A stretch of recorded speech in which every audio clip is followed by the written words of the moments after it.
どうも、勝手に電力2.0で始めたいと思います。今日1080回目というところで、なぜインドネシアでこの太陽光発電がなかなか進んでいないのか。もちろん太陽光自体は導入進んでるんですけど、そういう意味ではメインとしてはやっぱり地熱だとかバイオマスだとかっていうところが、メインになっていくっていうところがあるので、水力だとかですね。その辺が増えていくんですけど、もちろんそれだけではなくて、どうしても人口も増えていったり、これから生活が豊かになっていくにあたってエネルギー使用量が上がっていくはずなので、そんな中でやっぱりすぐに作れるものっていうのをスパンを考えると、やっぱり太陽光、特に地下消費型太陽光っていうのも増やしていかないとなかなか難しいんじゃないかと。それがなかなかできないような理由っていろいろあるんじゃないか。特にフレキシビリティみたいなところで、理由があるんじゃないかなっていうところがあるので、このあたりですね、日本の Vpp みたいなものを、輸出するみたいな観点からですね、少し見ていっても面白いかなと思いますと。Solar is set to play a vital role in the Indonesia's deep decarbonization. In 2022, solar has finally made its way into a larger part of Indonesia's net zero emissions pathway. Several studies and analyses, including by MEMO, IEA, and IESR, have shown that solar will play a vital role in Indonesia's deep decarbonization by 2060 or by mid-century. In its net zero power sector modeling by 2060, for example, MEMO projected the solar will take up at least 1/3 of total electricity generation in 2060, with about 420 gigawatts of installed capacity, about 60% of total installed power capacity. The IEA, under the official cooperation with the MEMO, reported similar findings that solar, together with wind, will play a vital role in Indonesia's deep decarbonization. By 2030, installed solar capacity should reach 65 gigawatts out of 140 gigawatts of renewables installed capacity, where renewables should represent 1/3 of electricity generation in 2030. By 2040, nearly 90% of electricity supply will come from renewables and unabated coal will be phased out. Solar and wind together will provide about 55% of electricity generation and maintain in a similar share from 2040 to 2060. Similarly, IRENA projected that in all scenarios it developed, solar will play a key role in Indonesia's pathway to net zero emissions by 2050.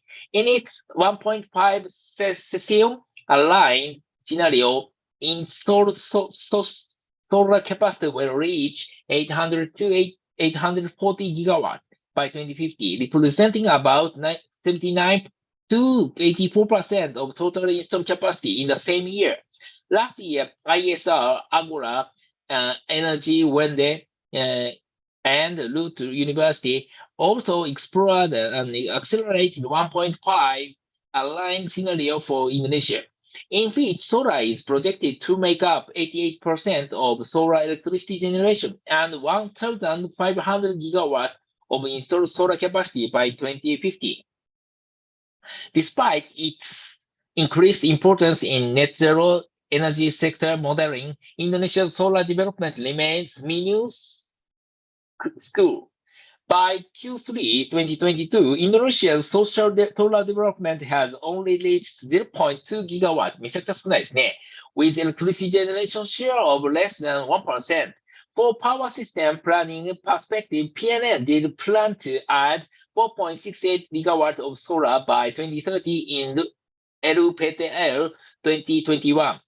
About 3.9 gigawatts is expected to come online by 2025, where 2.45 gigawatts will be procured using IPP scheme and 1.45 gigawatts will be procured directly by PNN. However, as of Q3 2022, there are only 8 IPP projects totaling 585 megawatts in the pipeline. Given the short-term frame, PNN risks not meeting its capacity addition plan, which also means a 23% target by 2025. In 2022, 1 year after the release of LPTL 2021 to 2030, no solar auctions have been scheduled except for the diesel to renewable conversion program in March 2022. The first phase of the program aims to convert 212 megawatts out of 499 megawatt diesel plants in 183 locations into solar plus storage project using location clustering 8 clusters, while the remaining 287 megawatts will be carried out in the second phase in a yet specified time frame. The first to the tendered were 2 out of 8 clusters, Java, Madura, Cluster 4, and Kalimantan Satu, 1, Cluster 5, replacing 19 megawatt and 17 megawatt of diesel generator capacity. Respectively, the RT originally expects PPA signing of the 2 clusters by October 2022, but seems to be facing a delay. Floating solar keeps gaining traction in 2022. As of Q3 2022, there are at least 3 projects totaling 325 megawatts in the pipeline auction and 8 projects totaling 731 megawatts that are still in the pre-development stage, not yet auctioned. In October 2022, a state-owned construction company also signed a MOU with a Singaporean partner to develop a 2 gigawatt floating solar project in Chiang Mai, West Java. Partnering with PLN's subsidiaries, PLN Indonesia Power or PLN Nusantara Power, under 51 to 49 project equity structure seems likely to be preferred project development style going forward. Also, this might undermine the principles of the open auction. Presidential Regulation number 112 2022 provides more rooms to improve returns for developers, but the imposition of high LCR of PV module will likely become a hurdle in solar auction.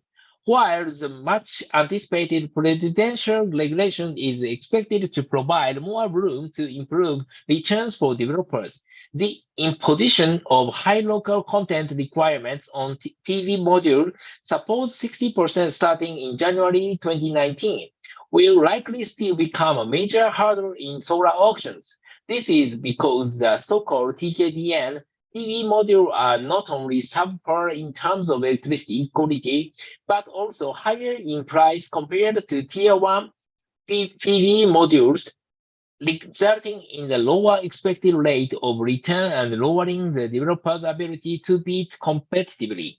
For a 100 megawatt ground-mounted PV project at 100% of ceiling prices, for both year 1 to 10 and year 11 to 12, 25 tariff staging, projects that use TKDN PV modules can only receive a maximum quality IRR of 14%, leaving not much room for competitive bidding. On the other hand, projects that use Tier 1 PV module can reach a maximum equality IRR of almost 21%, meaning there is still room for developers to bid more competitively. For example, PEN targeting a 10 to 12% of equality IRR. The subpar aspects of TKDN PV module also has a detrimental effect on financing. Generally, the bankability of the projects that use TKDN PV module has not been deemed bankable to receive financing at all. It is still a big question mark whether or not projects currently in the pipeline will even use TKDN PV module. Certainly not at 60% LCR PV module, as there is no single PV manufacturer who has achieved it yet. Rethinking the LCR policy and domestic PV manufacturing readiness will be key to realize cost-competitive solar projects in the short term, at least by 2025. At the same time, it is also important for Indonesia to start preparing a long-term industrial policy strategy on PV manufacturing and then aligning LCR with domestic manufacturing capability. Until 2030, as a start as already started in Presidential Regulation 112/2022 and JETP's joint statement. MEMR 26-2021's implementation has been stalled by PNL's maximum capacity limitation, putting the government's 3.6 gigawatt by 2025 rooftop solar PV target at risk. And the implementation of MEMR 26-2021, which revised the net billing scheme for rooftop solar PV into net metering, has been stalled since its formal enactment in February 2022. This was caused by PNL's maximum capacity restriction in March 2022, ostensibly due to overcapacity and system reliability concerns. The restriction limits potential rooftop solar PV consumers' installation capacity to only 10 to 15% of its installed power connection, despite the fact that, according to hosting capacity studies by Gajah Mada and Udayana University, technical limitation exists at the system level, not individual power connection level, and that the Java Valley system is capable of hosting as much as 15% solar penetration using flexibility means in the system.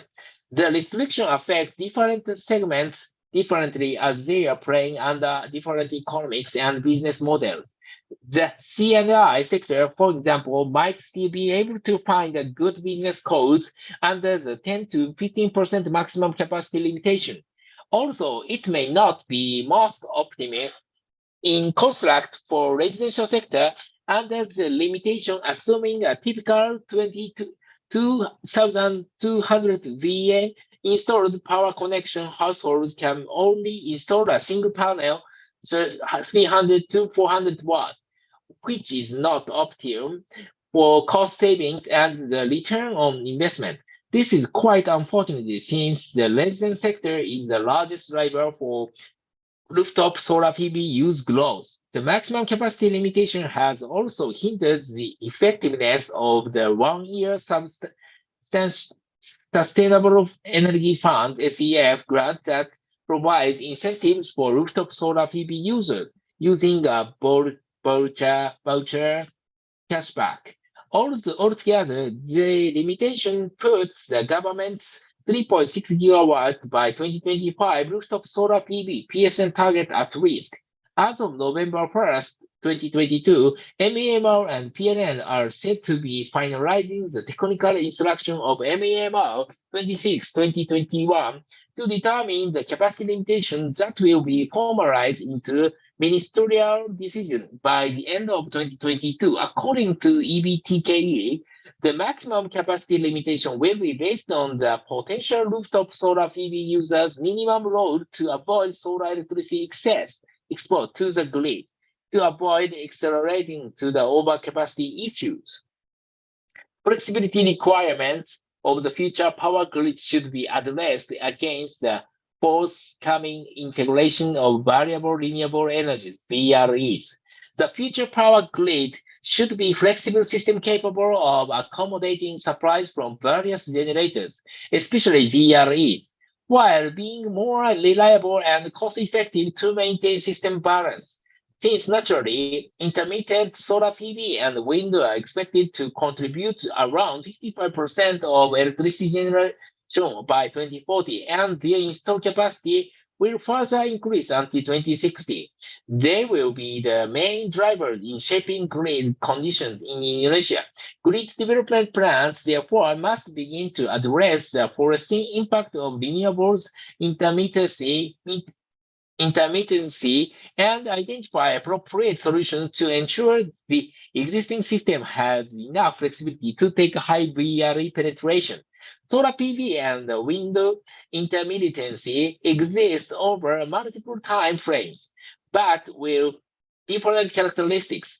For example, a part of solar variability is deterministic. Sun intensity is available during daytime and has repetitive lamps. Therefore, the further power grid in Indonesia may need multiple assets that can compensate for the daily lamps or distribute the time-limited generation of solar PV, which will be the dominant VRE technology according to the current roadmap. Nevertheless, Nevertheless, the integration in strategy of VRE should depend on the penetration level and the economic feasibility of the solution.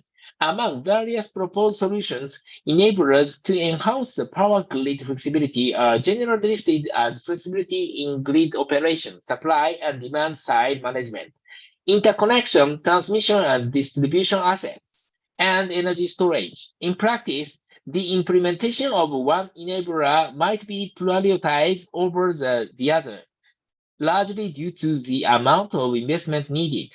A recent study indicates that the investment required to provide flexibility to the power grid is between USD 425 billion to USD 738.3 billion, about one-third of the total investment to decarbonize the power sector. Current PLN grid development is insufficient to accommodate the long-term power sector commitment to integrate a high share of VRE. In Indonesia, the current power system is not yet prepared to welcome high VRE penetration. The power system is facing an oversupply and is dominated by CFPPs with a high minimum offtake obligation, which hampers the uptake of cheap renewables and other more flexible power plants. Correspondingly, the system has a high reserve margin requirement, 35%, and already has a large minimum and peak net demand gap before high VRE penetration. With several existing challenges, efforts to increase grid flexibility must be carried out more ambitiously so that the decarbonization target can be achieved. IEA highlighted 3 points which can be used as measures to enhance system flexibility that must be considered simultaneously. First, technical flexibility. Second, structural institutional flexibility. And third, operational practice. In this regard, PNL's grid flexibility planning is apparently centered on technical flexibility development, particularly by expanding the capacity of flexible power plant assets. In the Java Valley system, for instance, the plan to reinforce the grid and VRE provision is focusing on the development plan of fast response CCGT and pumped hydropower storage PHS, with the capacity of each technology is expected to increase by around 2 gigawatts before 2030.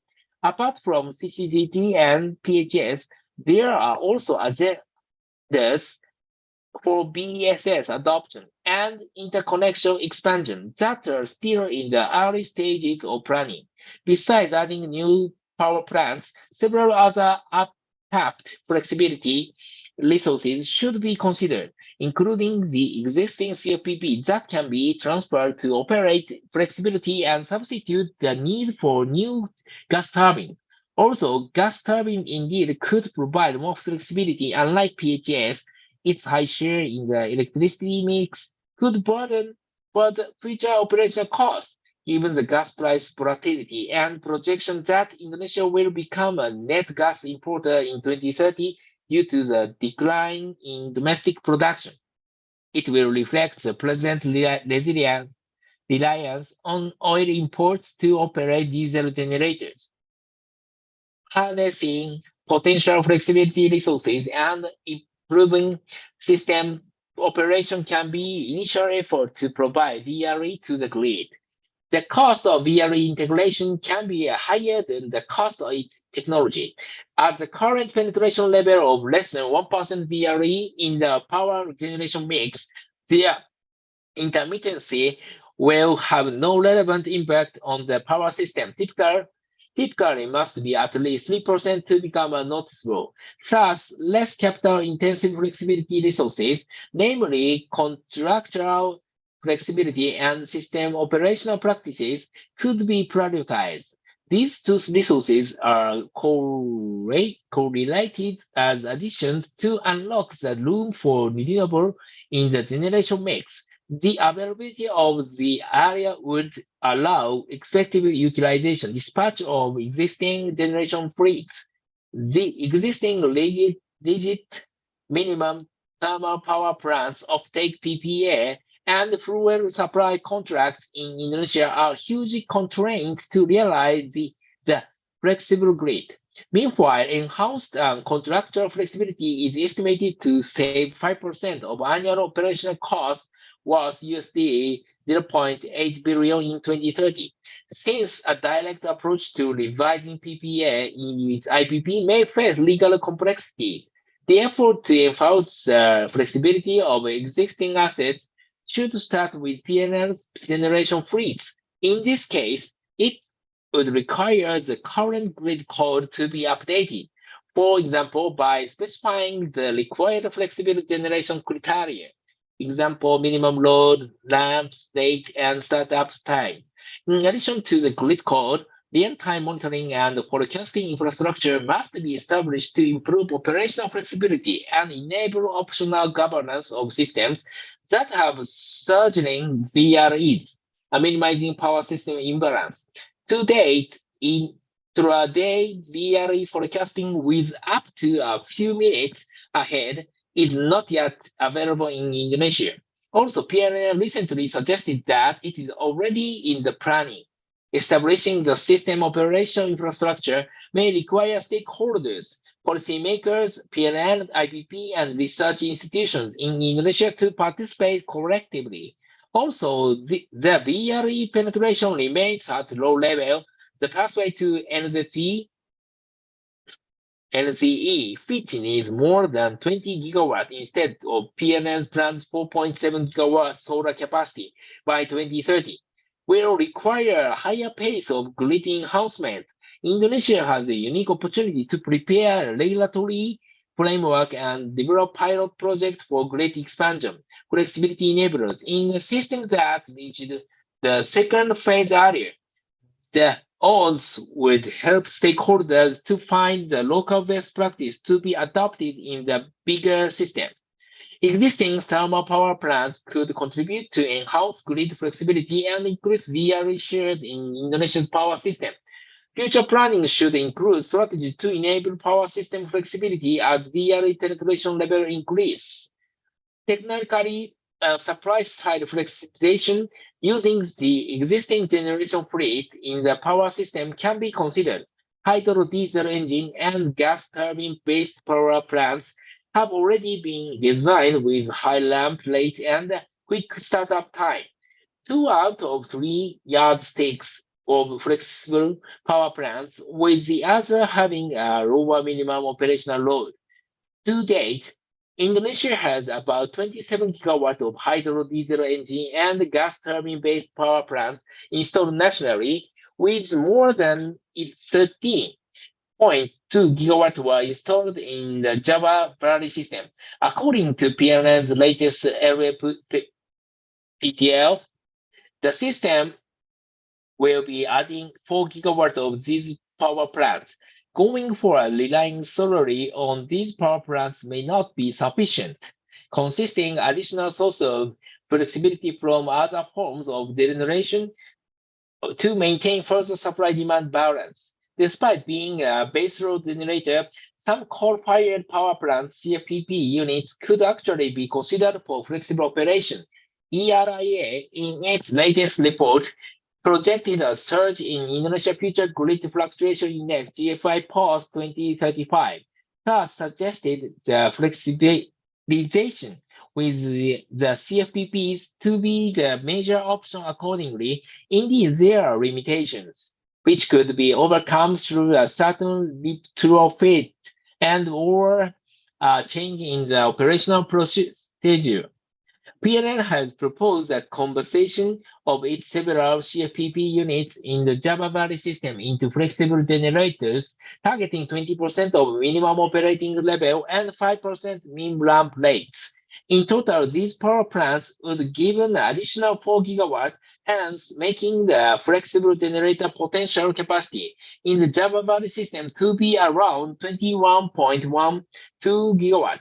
The targets are certainly ambitious considering that Indonesian CFPP units still operate with minimum loads of 53 to 80%, average ramp rates of 1% per min, and startup time of 4 to 10 hours. It remains clear on what kind of retrofit or changes to apply in order to achieve the target. Moreover, some of the proposed units are actually already or close to reaching its operational lifetime, which are off to phase out immediately.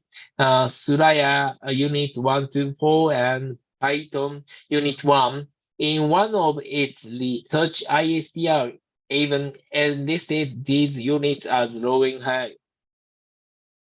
Operating CFPP's flexibility is a possibility. The financing mechanism of such an operation and the PPA TNCs remains a challenge.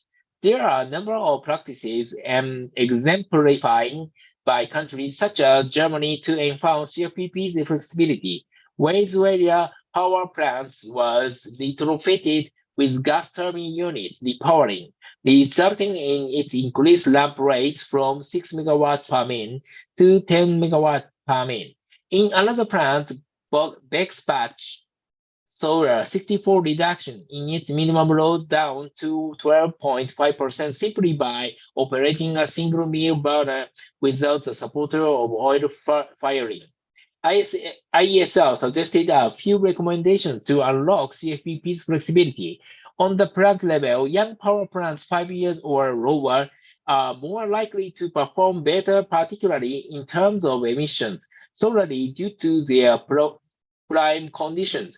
There are about 9 gigawatts of these young plants, with the majority located at Kalimantan and Sulawesi. From the point of view of systems, Sulawesi has a quite interesting energy mix in which renewables are expected to reach 51.2% by 2030, consisting of solar PV 28%, hydro 27%, geothermal 4%, and wind 2%. With such varieties, Sulawesi system would be perfect testing ground to operate its CFPP's flexibility. In terms of LCOE, flexible CFPP is quite comparable to other typical flexible generators, such as large hydro and CCGT. Non-technical features remain a challenge. Long tenor and high degree of capacity factor in the CFPP's PPA need to be revisited and renegotiated. The negotiation should address lower TOP scheme for its current figure at 80% and encourage CFPP owners to participate in market-based mechanisms for the procurement of the flexible operation. These mechanisms could be in the form of ancillary service and capacity markets. An independent body is required to regulate the markets and bidding process. Decarbonizing of road transportation will aid VRE integration, including power system flexibility. The growth in the use of EVs in Indonesia could have positive impact on the power system. In addition to reducing GHG emission from the transportation sector, significant EV adoption would bring unheralded electricity demand for the EV charging. Electricity consumption for road passenger EVs is estimated to reach almost 270 terawatt-hour by 2060. Meanwhile, in the acceleration scenario, the need for transportation electrification will reach 136 terawatt-hour and 499 terawatt-hour in 2030 and 2050, respectively about 15 times higher than the projection of the National Energy Plan. EVs and their electricity demand need to be viewed as an asset to increase power system flexibility. By somehow synchronizing the charging of EVs with times of the day, when electricity demand is low or when there is excess power generation, high solar PV penetration, managed charging may provide power system operators with the flexibility to adjust load profile known as V1Z. However, EV owner may ask for a compensation for meeting the utility's expected charging times. Common charging time incentives include time of use rate, off-peak charging rebates, and demand response programs. When supporting regulations are available, EVs may also be used to supply electricity to the grid under the vehicle-to-grid V2V concept. In the future, investment in infrastructure would be needed to utilize V1Z or V2Z. Also, the estimated number of charging points reached 1.3 and 10 million units by 2030 and 2060. And respectively, most of them are household slow chargers. Meanwhile, once the power system has high solar PV penetrations, EVs power generation absorbers should be charged during the daytime and would require more public office chargers that cost about 25 times higher. Interconnection. The need for early ESS adoption is supported by falling prices, increasing global market size, prompting the readiness of regulatory framework. Also, ESS has been included in PLN's BRE development strategy. The type of ESS technology, expected capacity, and applications have not been determined. The grid needs of ESS must be clarified to prioritize development, the scale of short duration ESS for grid stabilization or long duration ESS for grid shifter distributed generation reliability, and attractive positive developers. On the other hand, the current grid code, MEMR regulation number 2020, which requires only 10% of ESS capacity compensation for VRE installation, may need to be updated. To meet NZE commitments, the integration of high-share VRE generations would require different roles of ESS in power system, such as long duration or high capability storage. The conviction that Indonesia has not yet needed ESS at the current level of VRE penetration needs to be reviewed. ESS may not be considered as the most suitable integration option for low RE penetration levels, mainly due to its high capital requirements and the need of at least around 30% VRE penetration for it to be a priority. However, it deserved reassessment considering the BSS price decline surpassed the projection. USD 300 per kilowatt hour versus USD 140 per kilowatt hour in 2020 due to the massive expansion of the global EV market. Moreover, geographical conditions leading to higher VRE penetration in smaller systems may encourage quicker adoption of ESS and require immediate preparation of the regulatory framework. In Indonesia, ESS should be economical if it is used for single or multiple high-value applications, such as ancillary service, system deferral, load generation shifting, and many more. Unfortunately, the value of these applications is not well defined. Research institutions and universities may need to step forward to provide a comprehensive study on various ESS technologies, including their technical aspects, value chain, and economic assessment. It would help the power sector stakeholders to determine ESS development strategies and operation regulations. The availability of such policy frameworks would make early adoption of ESS feasible and possibility more affordable. ESS implementation have progressed, but not insufficient to support utility-scale VREs. In September 2022, the Upper Sisokam Pumped Hydropower Storage (PHS) project is reported to begin its construction after securing USD 850 million in financing. The 1,040 megawatt PHS that is targeted to start operating in 2027 is financed by AIIB, WB, and PLN, approximately with last year, with an estimated WACC of 5%. It is expected to provide almost 1.5 terawatt hour of annual electricity to the Java Valley power system, which would cost around USD 3.6 cents per kilowatt hour. PLN considers the utilization of the PHS not only to operate as a peaker, but also to be activated as a spinning reserve, and is expected to save approximately USD 61 million in annual operating costs. According to AIIB project documents, the financing of Upper Sisokam PHS also includes preparation costs of the subsequent development of the Matangan PHS project. While PLN has planned to harness PHS use to improve grid stability, the battery energy storage system BESS development in Indonesia is still limited to off-grid systems. There are a few solar PV plus BESS hybrid systems commissioned this year, such as in Siraya and Nusa Penida Islands, which have a combined BESS capacity of around 2 megawatt hour. In these two projects, the lithium-ion type BESS is used instead of the lead-acid one. The experience of megawatt-order lithium-ion BESS development is an important milestone. However, it should also start to be deployed on large power systems. Based on several studies, Indonesia needs at least 57.7 gigawatts of energy storage consisting of BESS and PHS.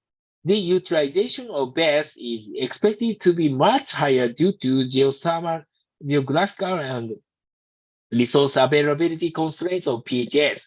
In terms of BESS options, there are at least 5 different types of BESS technology producers seeing the potential for development in Indonesia. There are lead-acid, lithium-ion, redox flow, sodium sulfur, and liquid metal battery manufacturers. Each BESS technology has unique characteristics and merit in the particular application. However, with the absence of the market of storage services and an unclear strategy to harness BESS, the manufacturer might be wondering when and where their product will be needed. A domestic EV battery industry will possibly fulfill the best demand in the power sector if they diversify the downstream industry. The establishment of EV battery ecosystem in Indonesia should be able to stimulate the development of BESS for power sector applications. However, despite several studies projecting the demand increase in capacity, the BESS market has not been well established, and the required allocation of domestically produced battery is not yet defined. In the IDC consortium, for example, the investment allocated for the BESS development facility is relatively small, $40 million out of $15.3 billion of total project investment. Based on the minimum BESS installation projection of 56 gigawatts of BESS capacity by 2060, the domestic battery production seems to be able to meet the demand. For example, IDC alone could produce 50 gigawatt hour of batteries in 2030 for export purposes only. However, it should be noted that BESS consists of different types of components: battery packaging, battery management system BMS, and balance of system BOS from those found in EVs, which are possibly more expensive due to the lower economy of scale. Therefore, domestic industry also need to develop supply chains and build their capacity to produce non-cell components for BESS. Stakeholders in Indonesia should be aware that the large-scale battery factories currently being developed are using nickel-based materials. Generally, the nickel-based battery is about 20% more expensive than the nickel-free one. Lithium-ion phosphate battery (LFP) that is considered as a more suitable choice for stationary application due to its longer cycling ability. Also, domestic battery manufacturers suggest there will be 30% price reduction from domestic production of nickel-based batteries. It is worth considering establishing an upstream industry to produce byproducts as cell-level production line relatively similar for lithium-ion battery with different chemistries. The downstream industry that refurbished EV battery has great potential in Indonesia besides the material level recycling. By 2030, EV batteries in Indonesia that reach their end of life may reach over 10 gigawatt hour. Meanwhile, the estimated market potential of rooftop solar in Indonesia, which is known as one of the biggest markets for uses the batteries, is about 6.5 gigawatts. In this regard, residential solar PV users are also showing enthusiasm to use battery in their system, particularly use battery from EVs. which, according to residential PV system owners, cost only about half of branded new one, less than USD 100 per kilowatt hour.